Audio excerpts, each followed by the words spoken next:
ফায়াজ তায়েব সাহেব চলে গেলেন মানেটা কি? এটা বলার আগে বলতে হবে ফায়াজ তায়েব সাহেব দেশে এসেছিলেন। ও তো দেশে থাকতো না, ও তো কাজ করতো নেদারল্যান্ডসে, ওইখানেই ওর পরিবার, ওইখানেই ওর সংসার। ও 1.5 বছর ওর পরিবার থেকে আলাদা থেকে রাষ্ট্রের এই দায়িত্বটা পালন করেছে। এখন রাষ্ট্রের দায়িত্ব শেষ হয়েছে, সে তার পরিবারের কাছে ফেরত গেছে। এখন এইটাকে যদি আপনি ভিন্নভাবে উপস্থাপন করতে চান করতে পারেন। ও তো বলেছে যে ও আবার দেশে ফেরত আসবে।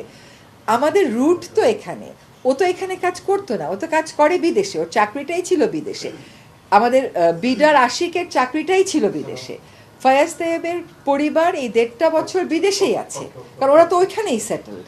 ও ওই কাজটা ছেড়ে দিয়ে এখানে এসে রাষ্ট্রের দায়িত্বটা পালন করে গেছে। ও যে এই টেলিযোগাযোগ সেক্টরে রিফর্মগুলো করেছে, এগুলো অনেকের পছন্দ হয়নি, তারা এই কথাগুলো বলছে।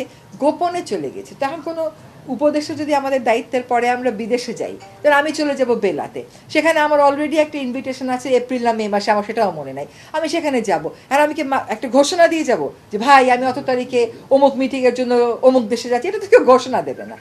এগুলো হচ্ছে কি, দেশে একটা গ্রুপ আছে যেটা সব কিছুতেই একটা নাটকীয়তা, একটা ওটাকে কি বলে, একটা উত্তেজনা তৈরির চেষ্টায় থাকে। এটা তারই প্রয়াস, এটার সাথে বাস্তবতার কোনো সম্পর্কই নেই।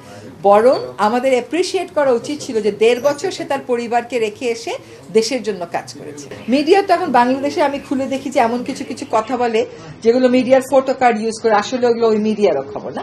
আনুষ্ঠানিকভাবে আমার যা বলার আমি তা বলেছি।